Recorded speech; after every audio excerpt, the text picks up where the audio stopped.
ശ്രീ അനിൽ അക്കരെ, ഇന്ന് പ്രതിപക്ഷ നേതാവ് രമേശ് ചെന്നിത്തല പറയുകയുണ്ടായി, കേരളത്തിന് 2015-2016 കാലഘട്ടത്തിൽ ഇന്ത്യ ടുഡേയുടെ ദേശീയ പുരസ്കാരം കിട്ടിയതാണ്. മികച്ച ക്രമസമാധാന പാലനത്തിനുള്ള സംസ്ഥാനം എന്ന ബഹുമതി. ഇന്ത്യയിലെ മറ്റെല്ലാ സംസ്ഥാനങ്ങളെയും പിന്തള്ളി കേരളം ഇത് നേടിയത് രമേശ് ചെന്നിത്തല ആഭ്യന്തരമന്ത്രിയായിരിക്കുന്ന സമയത്താണ്. DGP ആയിട്ട് ടി പി സെൻകുമാർ ഇതേ അവകാശവാദം ഉന്നയിച്ചിരുന്നു. ഈ പുരസ്കാരം അടിയറവ് വെക്കേണ്ടി വരുമെന്ന ആശങ്ക എന്തുകൊണ്ടാണ് UDF ഉണ്ടാകുന്നത്? അതോ രാഷ്ട്രീയപരമായ ഒരു ആരോപണം മാത്രമല്ലേ ഉന്നയിക്കുന്നത്? അല്ല, ഇതിനകത്ത് രാഷ്ട്രീയപരമായ ആരോപണമായിട്ട് കാണേണ്ട കാര്യമില്ല. ഞാൻ കഴിഞ്ഞ വെള്ളിയാഴ്ച കേരള നിയമസഭയിൽ എൻ്റെ മണ്ഡലത്തിലുണ്ടായ വടക്കാഞ്ചേരിയിലുണ്ടായ ഒരു കൂട്ടബലാത്സംഗവുമായി ബന്ധപ്പെട്ട അടിയന്തര പ്രമേയം അവതരിപ്പിച്ചാണ്. ഈ അടിയന്തര പ്രമേയത്തിൻ്റെ സമയത്ത് അതിന് മറുപടിയായി അന്നത്തെ മുഖ്യമന്ത്രിയുടെ ചുമതല ഏൽറ്റ ശ്രീ AK ബാലൻ നിയമമന്ത്രി, അദ്ദേഹം ഈ കേസ് മാതൃകാപരമായി അന്വേഷിക്കുമെന്നാണ് അവിടെ പറഞ്ഞത്. പക്ഷേ ഇപ്പോഴത്തെ അവസ്ഥയിൽ പോലും ഈ കേസിൽ ആഗസ്റ്റ് മാസം 16-ാം തീയതി ഇട്ട FIR, അതിനുശേഷമുണ്ടായ നടപടിക്രമങ്ങൾ, ഇന്ന് നവംബർ മാസം 6-ാം തീയതി ആയിട്ട് പോലും ഈ കേസ് ഒരാളെ പോലും പിടിക്കാൻ അന്വേഷണ സംഘത്തിന് കഴിഞ്ഞിട്ടില്ല. ആരോപണ വിധേയരായ മറ്റ് 3 കൗൺസിലർമാർക്കെതിരെ കേസെടുക്കാൻ കഴിഞ്ഞിട്ടില്ല. ഈ ഇരയുടെ പേര് വെളിപ്പെടുത്തിയ K രാധാകൃഷ്ണനെതിരെ കേസെടുക്കാൻ കഴിഞ്ഞിട്ടില്ല. ഒരാൾക്കെതിരെ പോലും നടപടി സ്വീകരിക്കാൻ കഴിഞ്ഞിട്ടില്ല. ഞാൻ ഉറപ്പിച്ച് പറയുന്നു, ഈ കേസ് അട്ടിമറിക്കാൻ പോവുകയല്ല, ഈ കേസ് അട്ടിമറിക്കപ്പെട്ട് കഴിഞ്ഞു. ഒരു തർക്കവും ഈ കാര്യത്തിലില്ല. മാർക്സിസ്റ്റ് പാർട്ടിയുടെ തൃശ്ശൂർ ജില്ലാ കമ്മിറ്റിയുടെ ഫ്രാക്ഷൻ്റെ തീരുമാനപ്രകാരം ആ ഫ്രാക്ഷൻ്റെ സന്ദേശം പോലീസ് ഓഫീസേഴ്സ് അസോസിയേഷൻ്റെ ഭാരവാഹികൾക്ക് കൈമാറി. ആ ഭാരവാഹികളുടെ നിർദ്ദേശപ്രകാരമാണ് ഈ കേസ് അന്വേഷിക്കുന്നത്. ആ അന്വേഷണത്തിൻ്റെ ഭാഗമായുള്ള തിരക്കഥയുടെ ഭാഗമായിട്ടാണ് ഈ കേസ് പോയിക്കൊണ്ടിരിക്കുന്നത്. കേരള ഹൈക്കോടതിയിൽ പ്രതിഭാഗത്തിന് ഈ കൂട്ടബലാത്സംഗത്തിന് നേതൃത്വം കൊടുത്ത ജയന്തൻ ഉൾപ്പെടെയുള്ള ആളുകളെ കേസിൽ നിന്ന് രക്ഷപ്പെടുത്താൻ വേണ്ടി കേരള ഹൈക്കോടതിയിൽ അതിൻ്റെ നിയമപരമായ നടപടികൾക്ക് വേണ്ടിയുള്ള സമയം നീട്ടി കൊടുത്തുകൊണ്ട് ഈ കേസ് അട്ടിമറിക്കപ്പെട്ട് കഴിഞ്ഞു. ഇനി അതിൻ്റെ സാങ്കേതികമായി ഇതിൻ്റെ ഒരു നടപടിക്രമങ്ങൾ പൂർത്തിയാക്കുന്ന ക്രമം മാത്രമാണുള്ളത്. കേരളം ലജ്ജിക്കുന്ന സാംസ്കാരിക കേരളം, പിണറായി വിജയൻ പറഞ്ഞ സ്ത്രീ സൗഹൃദ കേരളം ആത്മഹത്യയുടെ വക്കിൽ നിൽക്കുകയാണ്. ശ്രീ അനിൽ അക്കര, ഈ ഒരു കേസ് ചൂണ്ടിക്കാണിച്ചുകൊണ്ടാണോ ഈ ആരോപണം രമേശ് ചെന്നിത്തല ഇന്ന് ഉന്നയിച്ചത്? താൻ ആഭ്യന്തരമന്ത്രിയായിരുന്ന കാലത്ത് കൈവരിച്ച നേട്ടം ആവർത്തിക്കുവാൻ LDF സർക്കാരിന് കഴിയുന്നില്ല എന്ന്. അത് പറയുമ്പോൾ തന്നെ പ്രതിപക്ഷ നേതാവ് ശ്രദ്ധിക്കേണ്ട ഒരു കാര്യം, നേരത്തെ കോടിയേരി ബാലകൃഷ്ണൻ ആഭ്യന്തരമന്ത്രിയായിരുന്ന സമയത്ത് 2 തവണ മികച്ച ക്രമസമാധാന പാലനത്തിനുള്ള ദേശീയ പുരസ്കാരം സംസ്ഥാനത്ത് കിട്ടിയതാണ്. അതും ദേശീയ പുരസ്കാരമായിരുന്നു കേന്ദ്ര ആഭ്യന്തര മന്ത്രാലയത്തിൻ്റേത്. ഇത് സ്വകാര്യ ഏജൻസിയുടെ പുരസ്കാരം എടുത്തു കാണിച്ചുകൊണ്ടാണ് രമേശ് ചെന്നിത്തല വലിയ വായിൽ സംസാരിച്ചത് ഇന്ന്. ഒപ്പം DGPയും ഇതേ അവകാശവാദം ഉന്നയിച്ചിരിക്കുന്നു. രമേശ് ചെന്നിത്തല ഇന്ത്യ ടുഡേയുടെ ഇതുമായി ബന്ധപ്പെട്ട് പറഞ്ഞതാണ്. ഞാൻ ആ വിഷയത്തിലേക്കും കടന്നു പോകാൻ ഇപ്പോൾ ആഗ്രഹിക്കുന്നില്ല. ഇപ്പോൾ നമ്മുടെ കേരളം ചർച്ച ചെയ്തുകൊണ്ടിരിക്കുന്നൊരു വിഷയം, നമ്മുടെ സംസ്ഥാനം ഈ ഗവൺമെൻറ് അധികാരത്തിൽ വരുമ്പോൾ അവർ പറഞ്ഞ മുദ്രാവാക്യങ്ങൾ, അതിനുശേഷം നവകേരളത്തിൻ്റെ വജ്ര ജൂബിലി ആഘോഷിക്കുന്ന വേളയിൽ ബഹുമാനായ പിണറായി വിജയൻ പറഞ്ഞത് നമ്മുടെ സംസ്ഥാനം സ്ത്രീ സൗഹൃദ സംസ്ഥാനമായി മാറാൻ പോകുന്നു എന്നാണ് പറഞ്ഞത്. പക്ഷേ ഇവിടെ അടുത്ത ജന്മത്തിൽ പോലും ഒരു സ്ത്രീക്ക് ജനിക്കരുതേ എന്ന് വീട്ടമ്മമാർ, ഇനി തങ്ങളുടെ കുട്ടികൾ സ്ത്രീയായി പിറക്കരുത് എന്ന് വീട്ടമ്മമാർ പ്രാർത്ഥിച്ചുകൊണ്ടിരിക്കുകയാണ്. ശരി, ഞാൻ ഇടപെടുകയാണ്. UDF സർക്കാരിന്റെ കാലത്ത് കേരളത്തിന് കിട്ടിയ മികച്ച ക്രമസമാധാന പാലനത്തിനുള്ള ദേശീയ പുരസ്കാരം അത് ഏറ്റുവാങ്ങാനുള്ള ഭാഗ്യം കിട്ടിയത് LDF സർക്കാരിന്റെ കാലത്ത് ഇപ്പോഴത്തെ DGP ആയിരിക്കുന്ന ലോക്നാഥ് ബെഹ്റയ്ക്കാണ്. പക്ഷേ ഈ ഘട്ടത്തിൽ ആലോചിക്കേണ്ടത് ശ്രീ അനിൽ അക്കരെ പറഞ്ഞ കാര്യമാണ്. ക്രമസമാധാന പാലനത്തിൽ 2015-2016 കാലഘട്ടത്തിൽ നിന്നും എന്ത് മെച്ചമാണ് ഉണ്ടാക്കിയിരിക്കുന്നത് ഇപ്പോഴത്തെ സർക്കാരെന്ന്. സ്ത്രീ സൗഹൃദ സംസ്ഥാനം എന്ന് അവകാശവാദം ഉന്നയിച്ചുകൊണ്ട് അധികാരത്തിൽ വന്ന LDF സർക്കാരിനെതിരെയുള്ള ആരോപണമാണ് ഇപ്പോൾ ഉയർന്നിരിക്കുന്നത്. ഇന്ന് UDF നേതാക്കൾ തൃശ്ശൂരിൽ പറഞ്ഞതും ഇതേ ആശങ്ക തന്നെയാണ്. വടക്കാഞ്ചേരിയിലെ കേസ് അട്ടിമറിക്കുവാനുള്ള നീക്കം നടന്നു കഴിഞ്ഞു. അതിനുദാഹരണമാണ് 2 IPS ഉദ്യോഗസ്ഥർ ഒഴികെയുള്ള മറ്റ് പോലീസ് ഉദ്യോഗസ്ഥർ. ഈ കേസിൽ അന്വേഷണം നടത്തുന്ന പോലീസ് ഉദ്യോഗസ്ഥരുടെ ബന്ധം മാത്രമല്ല, ഇടത് അനുഭാവ യൂണിയൻ, പോലീസ് യൂണിയൻ അട്ടിമറിക്കുവാനുള്ള ശ്രമം തുടങ്ങിക്കഴിഞ്ഞുവെന്ന്. ദയനീയമാണിത്, ദൗർഭാഗ്യകരമാണ്. ശ്രീ അനിൽ അക്കര കേരള നിയമസഭയിലൊരു സാമാജികനാണ്. വടക്കാഞ്ചേരിയിൽ നിന്നുകൊണ്ട് പൊതുയോഗ പ്രസംഗം നടന്നതുപോലെ നിയമസഭയ്ക്കുള്ളിലോ ഇതുപോലൊരു ചർച്ചയിലോ ദയവ് ചെയ്ത് അങ്ങേപ്പോൾ ജനപ്രതിനിധി പറയരുത്. ബേസ്ലെസ് ആയിട്ടുള്ള ആരോപണങ്ങളാണ് താങ്കൾ ഉന്നയിച്ചത്. പൊതുയോഗത്തിൽ പ്രസംഗിച്ചാൽ മറുപടി ഉണ്ടാകില്ല, ചോദ്യങ്ങളുണ്ടാകില്ല. അതുകൊണ്ടെന്നും പറയാം, ഇവിടെ അതല്ല ശ്രീ അനിൽ അക്കര. നിങ്ങൾ പറയുന്നത് പൂർണ്ണമായി തെറ്റാണ്. ആദ്യം അവാർഡിലേക്ക് വരാം. അവാർഡ് എന്ന് പറയുന്നത് അല്പനൈശ്വര്യം കിട്ടി അർദ്ധരാത്രി കുടപിടിക്കുമെന്നതുപോലെയുള്ളൂ. ശ്രീ മഞ്ജുഷേനെ നേരത്തെ പറഞ്ഞു നിരവധി ഈ അവാർഡ് കിട്ടിയിട്ടുണ്ട്. പിന്നെ എൻ്റെ ക്രൈം റേറ്റുമായെല്ലാം ബന്ധപ്പെട്ട് പിന്നെ വരാം. ശ്രീ അനിലക്കര തന്നെ നിർബന്ധം പിടിക്കുന്നത് ഈ വിഷയത്തിൽ ഊന്നിയതുകൊണ്ട് ചർച്ച വേണമെന്നുമാണ്. ഈ കേസ് നിങ്ങൾ പറയുന്നു അട്ടിമറിക്കപ്പെട്ട് കഴിഞ്ഞു എന്നാണ് താങ്കൾ പറയുന്നത്. ഈ കേസിൻ്റെ സ്റ്റാറ്റസ് ശ്രീ അനിലക്കര താങ്കൾ ഇത് പ്രതിപാദിക്കുന്ന ആളാണ്, താങ്കൾക്ക് അറിയാമോ എന്താണെന്ന്? എനിക്കതിൽ സംശയമുണ്ട്. ഞാൻ കുറേ ദിവസമായി താങ്കൾ ഉന്നയിക്കുന്ന കാര്യങ്ങൾ കൗതുകപൂർവ്വം നോക്കുകയാണ്. ഈ കേസ് ഇതിൽ തേഞ്ഞുമാഞ്ഞു പോയിട്ടില്ല. ഈ കേസ് ഇപ്പോഴും നിലനിൽക്കുകയാണ്. ഈ കേസിനെ സംബന്ധിച്ച് 164-ൻ്റെ അടിസ്ഥാനത്തിൽ അവിടുത്തെ സർക്കിൾ ഇൻസ്പെക്ടർ ഈ കേസ് റെഫർ ചെയ്യുന്നതിനെക്കുറിച്ചുള്ള നോട്ട് തയ്യാറാക്കി അന്നത്തെ ACP കൊടുക്കുകയാണ് ചെയ്തത്. ആ ACP വീണ്ടും ക്ലാരിഫിക്കേഷന് വേണ്ടി താഴേക്ക് കൊടുത്തു. ആ സ്റ്റാറ്റസ് നിൽക്കുന്ന കേസാണെന്നെങ്കിലും ശ്രീ അനിലക്കരയ്ക്ക് സാമാന്യ യുക്തിയുണ്ടോ അറിയാമോ? അത്രയേ ഉള്ളൂ. പിന്നെ ഇതെവിടെ അട്ടിമറിക്കപ്പെട്ടു എന്ന് താങ്കൾ പറയുന്നത്? ഈ കേസിനെ സംബന്ധിച്ച് പുതിയ രൂപത്തിൽ 164-ന് വിരുദ്ധമായി അവർ ചില കാര്യങ്ങൾ പുതുതായി വെളിപ്പെടുത്തുമ്പോൾ അത് സംബന്ധിച്ച് ആദ്യം അവർ കൊടുത്തൊരു പെറ്റീഷൻ നിലനിൽക്കുന്നുണ്ട്. ആ പെറ്റീഷൻ ഉൾപ്പെടെയുള്ള കാര്യങ്ങൾ പൂർണ്ണമായി അന്വേഷിക്കാൻ വേണ്ടി തീരുമാനമെടുക്കുന്നു. ശ്രീ മഞ്ജുഷ് ആലോചിക്കണം, ജിഷയുടെ കൊലപാതകവുമായി ബന്ധപ്പെട്ട് ഒരു വനിതാ പോലീസ് ഓഫീസർ വേണമെന്ന് എത്ര കാലം കേരളത്തിലെ പൊതുപ്രവർത്തകർക്കും മാധ്യമങ്ങൾക്കും മുറവിളി കൂട്ടേണ്ടി വന്നു? ഇത് ADGP സന്ധ്യയെ ഒരു സമ്മർദ്ദങ്ങൾക്കും വഴങ്ങാതെ നേരിട്ട് ഏൽപ്പിക്കുന്നു. അവർ നേരിട്ട് തൃശ്ശൂരെത്തുന്നു. ഇവിടെ പറയുന്നു പാർട്ടി ഫ്രാക്ഷൻ യോഗം ചേർന്നാണ്. ശ്രീമതി ADGP ബി സന്ധ്യ IPS തൃശ്ശൂരിലെത്തി അവർ വിളിച്ചു ചേർത്ത ഉന്നതതല പോലീസ് യോഗത്തിലെടുത്ത തീരുമാനമാണ്. ഞാൻ ഓഫീസർമാരിലേക്ക് വരാം. ഒന്ന് നിശാന്തിനിയെ കുറിച്ച് പറയാം. നിശാന്തിനി മാഡം ലീവാണ്.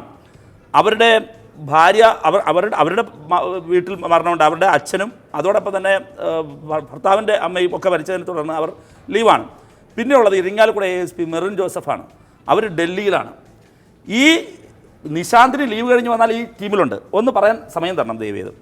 ഇത് അതിനുശേഷം പിന്നെയുള്ള ഒരാൾ ഇപ്പോൾ പൂങ്കുഴലി IPS അവർ പ്രൊബേഷനല്ല, അവർ DYSP അവരെ കുറിച്ച് രമേശ് ചെന്നിത്തല പറഞ്ഞത് നല്ല ഉദ്യോഗസ്ഥർ തന്നെയാണ്, സമ്മതിച്ചു. അവരെ മാറ്റണമെന്ന ആവശ്യമൊന്നും ഉന്നയിച്ചിട്ടില്ല. പക്ഷേ അവർ പരിചയ സമ്പത്ത് ഉള്ളയാളല്ല ഇത്തരമൊരു കേസ് അന്വേഷിക്കാൻ, ട്രെയിനിങ് കഴിഞ്ഞ് ഇറങ്ങിയിട്ടേ ഉള്ളൂ എന്ന്. തെറ്റാണ്. കാര്യം എന്ന് പറയാം, അവർ പാലക്കാട് ASP ആണ്. പാലക്കാട് ASP സ്റ്റാറ്റസിൽ ഇതുപോലൊരു കേസ് അവരുടെ ഡിവിഷനിൽ വന്നാൽ പൂർണ്ണമായി ഇവർ തന്നെയാണ് അന്വേഷിക്കുന്നത്. 2, ഞങ്ങൾ ഈ കേസിലെടുത്ത സമീപനം എന്താ? ജില്ലയ്ക്ക് പുറത്തുള്ള ഓഫീസറിനെ വെച്ചു. പാലക്കാട് ASPയെ ഞങ്ങൾ ഇതിനു വേണ്ടി കൊണ്ടുവന്നു. 2, ഗോപാലകൃഷ്ണൻ എന്ന് പറയുന്ന അവിടുത്തെ ACP അഡ്മിനിസ്ട്രേഷൻ എന്താരോപണമാണ് നിങ്ങൾക്ക് അദ്ദേഹത്തിനെതിരെയുള്ള സ്പെസിഫിക് ആയിട്ട് താങ്കൾ ഈ പറയണം. ഈ ചർച്ചയിലെങ്കിലും പറഞ്ഞു പോകണം, വെറുതെ കാട് കയറി പറയരുത്. മറ്റൊന്ന്, ആലത്തൂരിലെ വനിതാ CI എലിസബത്ത്. അവർ വനിതാ സെല്ലിൽ ഒരുപാട് കാലം പ്രവർത്തിച്ചയാളും കൗൺസിലിംഗ് എക്സ്പെർട്ടും കൂടിയിട്ടാണ്. അങ്ങനെ ഒരു പരിസരമുള്ള ഒരാളെയാണ് ഇത്തരമൊരു കേസിൽ ഞങ്ങൾ വെച്ചത്. പിന്നെ മറ്റൊരാൾ തൃശ്ശൂർ ജില്ലയിലൊരു CI, ഒല്ലൂർ CI സജീവൻ. മഹാകുഴപ്പം പിടിച്ച ആളാണെന്നാണല്ലോ ഉദ്ദേശിക്കുന്നത്. നിങ്ങളുടെ കാലത്ത് തൃശ്ശൂർ ഈസ്റ്റിലെ CI ആയിരുന്നു. ശ്രീ അനിലക്കര തൃശ്ശൂരുകാരനല്ലേ? തൃശ്ശൂർ ജില്ലയിലെ ഏറ്റവും പ്രധാനപ്പെട്ട സ്റ്റേഷനുകളിലൊന്നാണ് തൃശ്ശൂർ ഈസ്റ്റ്. ആ തൃശ്ശൂർ ഈസ്റ്റിൽ രമേശ് ചെന്നിത്തലയുടെ കാലത്ത് CI ആയി നിങ്ങൾ വെച്ചത് കഴിവുകെട്ട ഉദ്യോഗസ്ഥനെയാണോ? മാർക്സിസ്റ്റ് പക്ഷപാതിയായ ഉദ്യോഗസ്ഥനെയാണോ? മാർക്സിസ്റ്റ് ഫ്രാക്ഷയുടെ തീരുമാനം നടപ്പിലാക്കുന്ന ഉദ്യോഗസ്ഥനെയാണോ? ശ്രീ അനിലക്കര ഈ ചർച്ചയിലെങ്കിലും മാന്യമായി ഉത്തരം പറഞ്ഞ് മടങ്ങിപ്പോകാൻ തയ്യാറാണ്. ശ്രീ അനിലക്കര രമേശ് ചെന്നിത്തല ഇന്ന് അവകാശവാദം ഉന്നയിക്കുകയുണ്ടായി. കഴിഞ്ഞ സർക്കാരിന്റെ കാലത്ത് നിലമ്പൂർ രാധ വധക്കേസിൽ പാർട്ടി ഓഫീസിൽ നടന്ന കൊലപാതകത്തിൽ ADGPയുടെ മേൽനോട്ടം ഉടൻ തന്നെ സർക്കാർ പ്രഖ്യാപിക്കുകയുണ്ടായി. കേരളത്തിൽ എന്താ ADGPമാർ ഇല്ലേ, വനിതാ ADGPമാർ ഇല്ലേ എന്ന ചോദ്യം ഉന്നയിക്കുകയുണ്ടായി. ബി സന്ധ്യ IPS ADGP ആണല്ലോ, അവരുടെ നേരിട്ടുള്ള മേൽനോട്ടം ഉണ്ടല്ലോ ഈ കേസിൽ.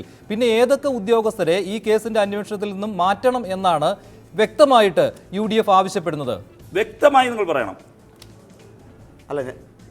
അല്ല ഞാൻ വ്യക്തമായി പറഞ്ഞല്ലോ. പിന്നെ ഞാൻ എൻ്റെ രാവിലത്തെ പത്രസമ്മേളനത്തിൽ ഞാൻ വളരെ ക്ലിയറായി പറഞ്ഞു, വനിതാ IPS ഉദ്യോഗസ്ഥന്മാരെ കുറിച്ച് ഞങ്ങൾക്ക് യാതൊരു പരാതിയുമില്ല, ഒരു പരാതിയുമില്ല. അവരെ മാറ്റണമെന്ന് രമേശ് ചെന്നിത്തലയും പറഞ്ഞിട്ടില്ല, ആരും പറഞ്ഞിട്ടില്ല. ഞങ്ങൾ പറഞ്ഞത് ഗോപാലകൃഷ്ണൻ ഉൾപ്പെടെ, എലിസബത്ത് ഉൾപ്പെടെ ഇന്ന് അല്ല, ഒരു വനിതാ IPS ഉദ്യോഗസ്ഥരുടെ കാര്യം മാത്രമാണ് പറഞ്ഞത്. വനിതാ IPS ഉദ്യോഗസ്ഥരെ മാറ്റേണ്ട ആവശ്യമില്ല എന്നാണ്. അല്ല, ഇങ്ങനെ ചൂടാവേണ്ട കാര്യം എന്താ? ചൂടായതല്ല, അത്ര ചൂടാവാനുള്ള വിഷയത്തിലേക്കൊന്നും ഞാൻ പോയില്ലല്ലോ. അല്ല, ചൂടായതായി താങ്കൾക്ക് ക്ലിയറായി പറഞ്ഞു. നിങ്ങൾ സംസാരിക്കുന്ന സമയത്ത് ഞാനത് കേട്ടിരുന്ന ആളാണ്. ഞാൻ അതിനൊന്നും പിന്നെ ഒരു എതിർപ്പും പറഞ്ഞില്ല. ഞങ്ങൾ പറഞ്ഞ സ്റ്റാൻഡ് ഇത്രയാണ്, വനിതാ IPS ഉദ്യോഗസ്ഥന്മാരെ കുറിച്ച് ഞങ്ങളൊരു പരാതിയും പറഞ്ഞില്ല. ഞങ്ങൾ പറഞ്ഞ അതിന് താഴെയുള്ള എലിസബത്ത്, ഗോപാലകൃഷ്ണൻ, സജീവൻ തുടങ്ങിയ ആളുകളാണ്. ഈ ആളുകളെ ഞങ്ങൾക്കറിയാം, ഇവരുടെ ജാതകവും അറിയാം, ഇവരുടെ നക്ഷത്രവും ഞങ്ങൾക്കറിയാം, എല്ലാം അറിയാമെന്നുള്ളതുകൊണ്ടാണ് ഞാൻ തൃശ്ശൂർക്കാരനായതുകൊണ്ട് തന്നെയാണ് ഇവർ CPMന്റെ പോലീസ് അസോസിയേഷനിൽപ്പെട്ട അതിൻ്റെ താളത്തിനൊത്ത് തുള്ളുന്ന ആളുകളാണെന്ന് പറഞ്ഞത്. അതിനകത്തൊരു മാറ്റവുമില്ല. പിന്നെ രമേശ് ചെന്നിത്തല വെച്ച ഉദ്യോഗസ്ഥന്മാർ, രമേശ് ചെന്നിത്തലയുടെ ഭരണത്തിൻ്റെ കാലത്ത് വെച്ച ഉദ്യോഗസ്ഥന്മാർ എങ്ങനെയാണെന്ന് റഹീമിന് അറിയില്ലെങ്കിൽ പിന്നെ ഞാൻ റഹീമായിട്ട് ഈ ചർച്ചയ്ക്ക് ഇരിക്കുന്ന പ്രസക്തിയില്ല. കാരണം നിയമസഭാ തെരഞ്ഞെടുപ്പ് നടക്കുന്ന സമയത്ത് ഇത്തരത്തിലുള്ള സ്റ്റേഷനുകളിൽ SIമാരും അതുപോലെ തന്നെ CIമാരും DYSPമാരും ഉൾപ്പെടെയുള്ള ആളുകൾ ഈ ജില്ലയിൽ നിന്നുമുള്ള ആളുകളാവരുത് എന്നുള്ളതുകൊണ്ട് തെരഞ്ഞെടുപ്പിന്റെ സമയത്ത് മാറ്റിയ ആളുകളാണ്. പച്ചക്കള്ളം പറയരുത് ശ്രീ അനിൽ അക്കര, ഇടപെടുന്നതിൽ ക്ഷമിക്കണം. ഈ മധു തൃശൂർ ഞാൻ ചോദിക്കണം, ഒന്ന് ക്ലിയർ ചെയ്തോട്ടെ. തൃശൂർ ഈസ്റ്റ് CI സജീവൻ ഇരിക്കുന്നത് ഇലക്ഷൻ അറേഞ്ച്മെന്റിൽ വന്നതാണെന്ന് താങ്കൾ വാദിക്കുന്നുണ്ടോ? തൃശൂർ CI ആയിരുന്നത് ഇപ്പോൾ വിജിലൻസിൽ ഉണ്ടായിരുന്ന ബെന്നി ജേക്കബ് ആയിരുന്നു. ഇപ്പോൾ വിജിലൻസിലെ CI ആയ ബെന്നി ജേക്കബ് ആയിരുന്നു തൃശൂർ ഇലക്ഷൻ തൊട്ടു മുമ്പുണ്ടായിരുന്നത്. പെരാമംഗലം CI ആയിട്ടുണ്ടായിരുന്നത് ഈ ചന്ദ്രബോസ് വധക്കേസ് അന്വേഷിച്ച ബിജുകുമാർ ആയിരുന്നു. ഇപ്പോൾ തെരഞ്ഞെടുപ്പിന്റെ ഭാഗമായി വന്ന മധുവാണ്. ഞാൻ അതിന്റെ സാങ്കേതിക വിഷയത്തിലേക്ക് വരേണ്ട. IPS ഉദ്യോഗസ്ഥർ ഒഴിച്ച് ബാക്കി എല്ലാവരെയും മാറ്റണം എന്ന ആവശ്യമാണ് UDF ഉന്നയിക്കുന്നത്. ശ്രീ VV രാജേഷ്, ഈ ഉദ്യോഗസ്ഥരെ മാറ്റിക്കൊണ്ട് ഈ രണ്ട് ഉദ്യോഗസ്ഥരെ നിലനിർത്തിക്കൊണ്ടുള്ള അന്വേഷണം പര്യാപ്തമാണോ? ഞാൻ ആ ഉദ്യോഗസ്ഥരുടെ ചരിത്രം ഇവിടെ പറഞ്ഞതുകൊണ്ട് ഞാൻ അതിലേക്ക് പോകുന്നില്ല. ഈ ഉദ്യോഗസ്ഥരെ നിലനിർത്തിക്കൊണ്ടായാലും ഉദ്യോഗസ്ഥരെ മാറ്റിക്കൊണ്ടായാലും CPM ഈ കേസ് അട്ടിമറിക്കാൻ തീരുമാനിച്ചു കഴിഞ്ഞു. ഇത് ഞാൻ ഉന്നയിക്കുന്നത് അനിൽ അക്കര പറഞ്ഞ വാദഗതിയെ പിടിച്ചുകൊണ്ട് അതിൽ ഊന്നിയിട്ടല്ല. കാരണം ഇതിൽ കഴിഞ്ഞ ദിവസം CPMൻ്റെ ജില്ലാ സെക്രട്ടറി ശ്രീ K രാധാകൃഷ്ണൻ പറഞ്ഞല്ലോ, ഈ ഇരകളുടെ പേര് പറഞ്ഞു. ഇരകളുടെ പേര് പറഞ്ഞപ്പോഴേക്കും അബദ്ധത്തിൽ ആ പേര് നാവിൽ നിന്ന് വന്നുപോയതല്ല. ചിലപ്പോൾ നമ്മൾ ഇമോഷണലായി പത്രസമ്മേളനം നടത്തുമ്പോഴേക്കോ ഇല്ലെങ്കിൽ ഒരു പൊതുപ്രസംഗം നടത്തുമ്പോഴോ നമ്മുടെ നാവിൽ നിന്ന് എന്തെങ്കിലും വരാറുണ്ട്.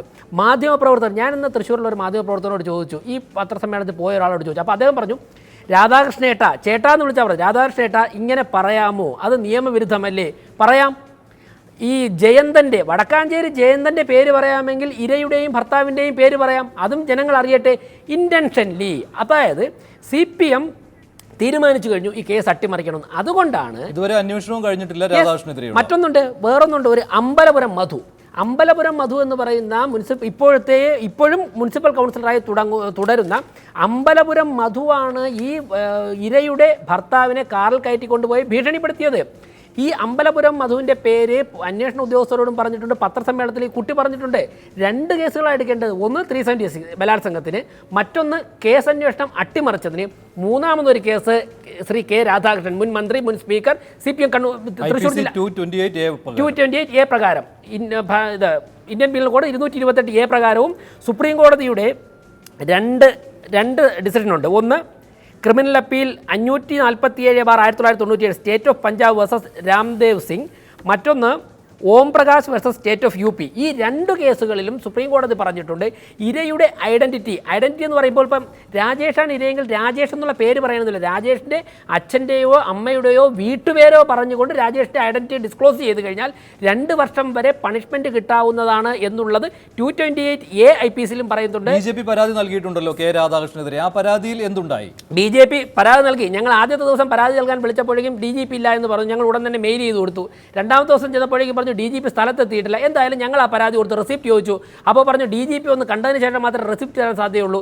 ഞാൻ ആ ഉദ്യോഗസ്ഥനോട് കുമ്മനത്തിൻ്റെ പേരിൽ ആ പരാതി കൊടുത്തത്. ഞാൻ ആ DGP ഓഫീസിലെ ഉദ്യോഗസ്ഥനോട് ഞാൻ ഫോണിൽ ചോദിച്ചു, ഞങ്ങൾക്ക് CRPC പ്രകാരം ഒരു പരാതി തന്നാൽ ഞങ്ങൾക്ക് റെസിപ്റ്റിൻ്റെ കോപ്പി കിട്ടണ്ടേ? അത് DGP ഒന്ന് കണ്ടതിന് ശേഷം മാത്രമേ കിട്ടാൻ സാധിക്കുകയുള്ളൂ എന്ന് പറഞ്ഞു. അതിനുശേഷം ഞാൻ നിർബന്ധം പിടിച്ചു, ഞങ്ങൾക്ക് ആ പരാതിയുടെ പുറകിൽ തന്നെ റിസീവ്ഡ് കോപ്പി എന്ന് എഴുതി ഒപ്പിട്ട് തരണമെന്ന് പറഞ്ഞു.